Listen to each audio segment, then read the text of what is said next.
banyak orang yang hanya fokus dengan apa yang menjadi passion dia, Yes.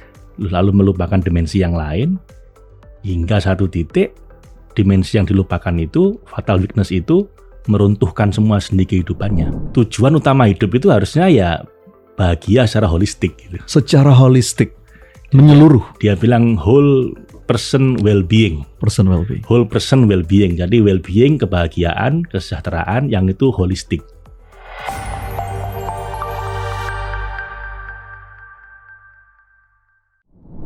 Bismillahirrahmanirrahim. Pak Faiz, saya punya kegelisahan nih Pak, yang mudah-mudahan bisa kita bahas. Kita sebagai manusia, satu tugas utamanya bagaimana dari hari ke hari lebih baik. Cuman satu kan pilihannya Pak ya. Kalau hari ini sama dengan hari kemarin, rugi kita. Kalau hari ini lebih buruk, celaka kita. Jadi cuma satu kata para ulama, lebih baik dari hari kemarin. Nah masalahnya Pak Faiz, saat kita mengembangkan diri, menumbuhkan diri, itu yang saya perhatikan, banyak orang tidak komplit, tidak utuh, nggak holistik Pak. Ya, saya belajar dari Pak Faiz, setidaknya ada 7 dimensi yang perlu kita perhatikan tuh. Ya dimensi fisik, dimensi spiritual, dimensi emosi. Tapi banyak kejadian hari ini, itu cuma fokus di salah satu dimensi aja. Contoh, ada bahkan seorang ustadz, guru-guru kita, fokus aja di dimensi spiritual, tapi kadang-kadang dimensi fisiknya dilewat, nggak pernah olahraga, akhirnya ya badannya juga kegemukan gitu kan, nggak sehat. Atau ada mungkin artis atau mereka yang cuman fokus dimensi fisik, nge-gym setiap hari, tapi nggak pernah ngaji. Ada orang yang cuman fokus dimensi finansial, cari duit aja Pak, tapi keluarga berantakan. Nah, gimana nih Pak Faiz melihat fenomena ini gitu Pak? Ya, jadi pertanyaan Mas Sony ini valid ya. Tapi banyak orang nggak sadar Mas. Banyak orang itu merasa saya senangnya nge-gym kok. Emang kenapa? Saya bahagia di sini. Yeah. Masalahnya kalau diterus-teruskan, in the long run itu pasti dia akan nyesel. Pasti akan ada cost yang harus dia bayar. Misalnya gara-gara nge-gym terus, kemudian dia spiritualnya nggak pernah dia asah. Begitu ada masalah besar dalam kehidupan, akhirnya stres, nggak bisa bangkit lagi. Meskipun badannya atletis. Badannya gede sih, tapi ya mentalnya rapuh. Iya. Ada juga misalnya kebalikannya, seorang spiritualis atau ustadz misalnya begitu, sangat mementingkan ibadah spiritual dan itu benar. Cuman begitu meninggalkan kesehatan, suatu hari kena stroke. Dan ini kasus nyata sih Mas. Saya prihatin sekali lihat orang ini sedang ditunggu oleh umat, ilmunya, kontribusinya tiba-tiba berhenti aja. Begitu sakit. Karena masalah kesehatan. Karena selama ini tidak mementingkan kesehatan.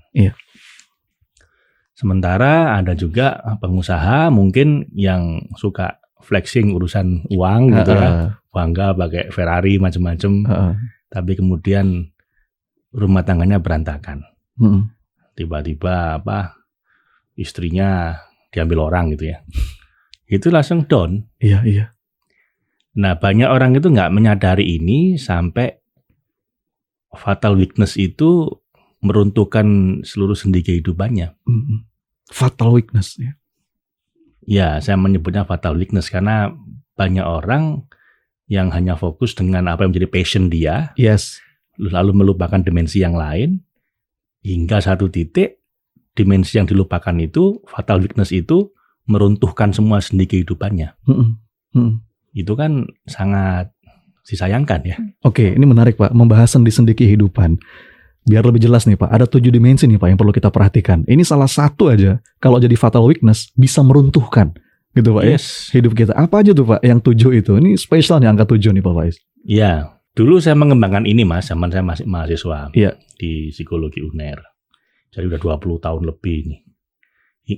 Dulu saya merasa lonely. Saya pikir saya berpikir kayak begini ya, karena banyak orang berpikir kita itu fokus pada strength kita gitu.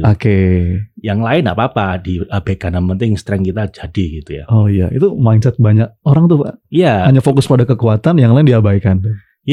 Sebenarnya nggak nggak salah penuh sih itu. Oke. Itu ada benernya juga. Iya. Masalahnya kalau hanya obses dengan kekuatan kita, itu bisa punya sesuatu kelemahan yang akhirnya meruntuhkan semua kekuatannya juga gitu loh, Mas.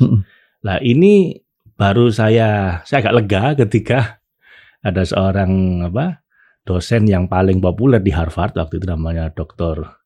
Tal Ben-Shahar, itu menjelaskan bahwa tujuan utama hidup itu harusnya ya bahagia secara holistik gitu. Secara holistik, menyeluruh. Dia bilang whole person well-being. Person well-being. Whole person well-being. Jadi well-being, kebahagiaan, kesejahteraan yang itu holistik. Beliau bilang 5 dimensi. Beda dikit dengan saya bikin 7 dimensi. Oke. Ya.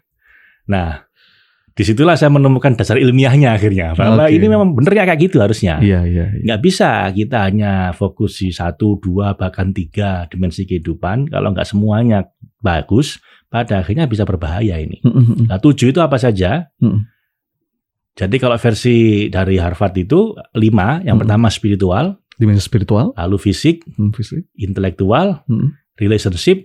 Emosi. Oke. Jadi spire gitu ya. Nah kalau saya tambah 2. Yaitu finansial. Yes.